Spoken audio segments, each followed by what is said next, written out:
하나님의 주권적 선택 이런 제목으로 우리 오늘 말씀을 함께 로마서 9장 1절에서 13절 말씀을 함께 나누도록 하겠습니다. 우리는 어제 그 무엇으로부터 또 끊을 수 없는 우리를 향한 하나님의 사랑에 대해서 말씀을 들었습니다. 그런데 그렇게 하나님의 놀라운 사랑에 대해서 이렇게 나누다 보니 바울의 마음에 큰 근심과 고통으로 떠오르는 사람들이 있었습니다. 바로 동족 유대인들이었습니다. 이 유대인들은 하나님께로부터 너무나 특별한 대우를 입고 또 특별한 은혜를 입은 그런 민족이었습니다. 그들이 받은 특별한 대우가 이렇게 4절, 5절에 나오는데요. 여기 보면 그들은 이스라엘 사람이라 그들에게는 양자됨과 영광과 언약들과 율법을 세우신 것과 예배와 약속들이 있고 조상들도 그들의 것이요 육신으로 하면 그리스도가 그들에게서 나셨다 이렇게 되어 있습니다. 8가지 이상의 방금 읽은 구절 속에 8가지 이상의 특권이 나옵니다. 하나님의 백성이 된 것, 또 시내산의 그 영광 가운데서 그 하나님께로부터 직접 언약과 율법의 말씀을 받은 것, 또 예배, 하나님 성전과 그 성전에서 드려지는 예배와 수많은 약속들, 언약들, 그리고 믿음의 아브라함이나 이삭이나 또 모세나 다윗과 같은 수많은 조상들, 그리고 그리스도, 그 육신으로 유대인 가운데 오신 그리스도, 이 모든 것이 그들이 받은 특별한, 은혜요, 특권들이었습니다. 하지만, 그들은 그렇게 많은 복을 받았지만, 그들은, 참 하나님이 약속하신 그 메시아이신 예수님과 또 그분의 구속 십자가와 부활을 자신들의 것으로 받아들이지 못하고 구원받지 못한 구원의 바깥에 서 있었던 것입니다. 그래서 참 구원 역사의 가장 앞에 있어야 될 사람들이 어쩌다가 보니 가장 멀리 있는 그런 사람들이 된 것입니다. 그래서 바울은 이 상황이 이렇게 동족 유대인들이 그리스도의 언약에 가운데 있어야 될 사람이 가장자리에 가 있는 그 사실로 인해서 가슴에 큰 고통과 근심이 있었던 것입니다. 정말 그렇습니다. 왜 이렇게 많은 하나님의 특권을 경험한 이스라엘이 예수 그리스도를 통한 하나님의 놀라운 역사에서 등을 돌리고 또 완전히 멀어져 버린 것인지, 또 하나님의 끊을 수 없는 사랑이 왜 이스라엘 사람들에게는 해당되지 않는 것 같이 보이는 것인지, 또 그렇다면 이스라엘에 대한 하나님의 구원 역사는 실패한 것인지, 뭐 이런 생각들이 떠오르는 것입니다. 결론부터 말하자면 이스라엘을 향한 하나님의 약속은 결코 실패한 것은 아닙니다. 이스라엘에게도 여전히 하나님의 구원 역사가 이루어지고 있고, 또 하나님의 그 구원을 마침내 이루실 것입니다. 이것이 바울이 말하고 있는 이스라엘의 구원에 대한 하나님의 계획입니다. 이스라엘에 대한 하나님의 이 구원의 계획이 무엇일까요? 먼저는 혈통이 아니라 약속으로 되는 구원이다 하는 것입니다. 여기 7절, 8절을 제가 한번 읽어보겠습니다. 또한 아브라함의 씨가 다 그의 자녀가 아니라 오직 이삭으로부터 난 자라야 내 씨라 불리리라 하셨으니 곧 육신의 자녀가 하나님의 자녀가 아니요 오직 약속의 자녀가 씨로 여기심을 받느니라 이렇게 되어 있습니다. 하나님은 여기에 보면 바울이 아브라함과 이삭을 예로 듭니다. 예로 들면서 그들이 받은 구원이 혈통이 아니라 하나님의 약속으로 된 것이다 이렇게 말씀합니다. 이스라엘의 백성들이 믿음의 조상이라고 부르는 아브라함, 이삭, 야곱을 볼 때 그들은 혈통이 아니라 하나님의 약속으로 말미암아 구원을 받은 사람들이었습니다. 예를 들면 아브라함에게는 8명의 아들이 있었습니다. 사라에게서 얻은 이삭 외에도 하갈에게서 얻은 이스마엘이 있었고, 또 사레가 죽고 난 후에 그두라라고 하는 여인에게서 얻은 6명의 아들이 있었습니다. 그런데 이 8명, 사라와 또 그 하갈과 그드라라는 여인, 세 여인에게서 얻은 8명의 아들 중에 이삭이 아브라함의 뒤를 잇는 믿음의 계승자가 된 이유가 무엇입니까?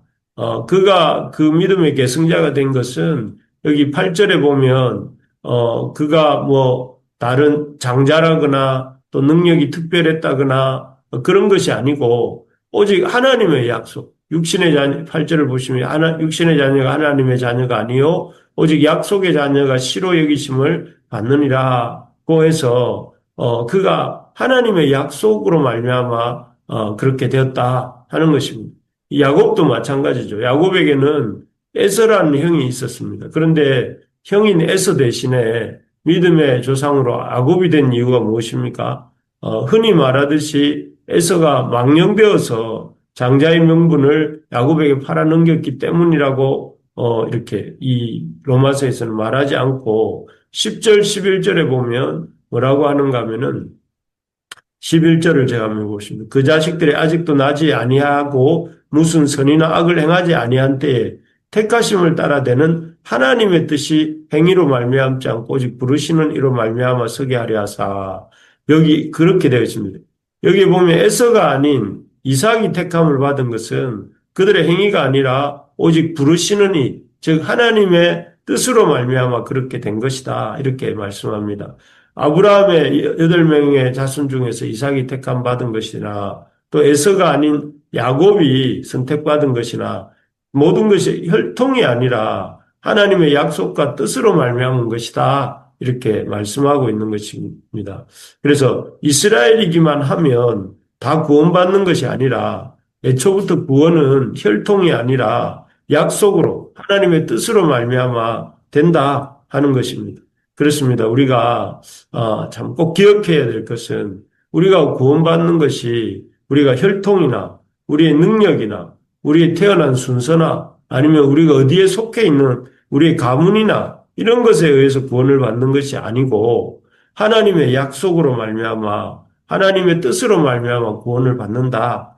또 그리고 그렇게 하나님의 백성이 된다 하는 것을 우리가 마음에 명심하고 깊이 새겨야 되겠습니다. 그래서 우리의 믿음 생활을 하는 데 있어서 하나님의 약속, 우리를 향한 하나님의 약속과 하나님의 신실하심과 하나님의 뜻으로 말미암아 우리가 구원을 받았다 하는 것과 또 그것을 우리의 소망으로 삼고 사람들의 말이나 사람들이 어떤 우리에 대해서 하는 말이나 상태 또 우리의 어떤 이러한 부족함에 영향받지 말고 말씀에 의지하여서 하나님의 신실하심에 의지하여서 흔들리지 말고 또 하나님이 이 뜻을 바라보며 한 걸음 한 걸음 나아가는 우리 모두가 되기를 주님의 이름으로 소망합니다. 두 번째로 이렇게 보면 이스라엘에 대한 하나님의 이 구원 계획은 첫째는 하나님의 뜻으로 말미암아 되는 구원이다 하는 것이기 때문에 이스라엘 백성이 구원 전체가 구원받지 못하는 것으로 인해서 너무 마음 아파하지 마라 하는 것이 하나님의 첫 번째 뜻이었다면 두 번째로는 하나님의 주권적 선택으로 이루어지는 것이 이스라엘의 구원이다 하는 것입니다. 앞에서 약속의 택함을 받았다는 말씀의 연장선상에 있는데 이 말씀은 갈대아 우르에 있었던 수많은 사람들이 중에서도 왜 하나님은 아브라함만을 부르셨을까요? 또 아브라함의 8자녀 중에 왜 이삭만을 하나님의 자녀로 택하셨습니까? 왜 에서가 아닌 야곱을 택하셨습니까? 이건 한마디로 하나님의 주권입니다. 하나님의 주권. 우리가 하나님의 주권과 선택에 대한 얘기만 나오면 사실 민감해지고 예민해지는데요. 왜 하나님은 누구를 선택하고 누구는 선택하지 않느냐 하면서 그렇습니다. 그런데 가만히 생각하면 우리 하나님은 이 세상을 지으신 창조주이십니다. 창조주, 주님이시죠. 그리고 자기가 이 만물에 대한 소유권을 갖고 있습니다. 그래서 그 권한이 있는 것이죠. 그런데 우리는 사실 이런 하나님의 창조주 되심을 인정하기 싫어하고 또 하나님의 그 선택, 하나님의 소유권에 대한 어떤 그런 권리를 인정하기 싫어하기 때문에 우리의 마음속에는 참, 내 마음대로 우리의 뜻과 다르게 하나님이 행하시는 것에 대해서 부당한, 이렇게 불평과 원망을 갖습니다. 사실 우리를 다 버려두셔도 우리는 할 말이 없는 존재 아닙니까? 그런데 하나님께서 우리를 버리지 않으시고 구원하시기로 하셨다는 것 자체가 감사한 일입니다. 게다가 이런 하나님의 놀라운 구원의 역사를 예수 그리스도를 믿는 자를 우리를 참여시켜 주신다는 것은 또 얼마나 감사해요. 우리를 구원해 주신 것만 해도 감사한데 하나님의 역사에 참여하게 해 주셨다는 것은 더 큰 감사요, 더 큰 은혜인 것이죠.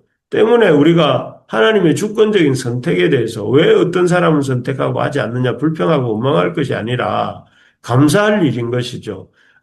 그래서 우리가 이런 참 하나님의 놀라운 주권에 대해서 들을 때에 우리가 그 놀라운 하나님의 주권 속에 들어와 있다는 것에 대해서 놀라고 또 감사하고 기뻐할 수 있어야 되겠습니다. 그래서 이 하나님의 구원 때문에 우리 인생이 멸망하는 길로 갈 수도 있었는데 그것이 아니라 생명길을 가게 되어 있고 이 땅에 살아가는 동안 늘 하나님이 함께 해주시는 그런 복된 인생이 되었고 또 외톨이가 아니라 공동체의 일원이 되어서 하나님의 이런 가족으로 살게 된 것을 기뻐하고 감사할 수 있어야 되겠습니다.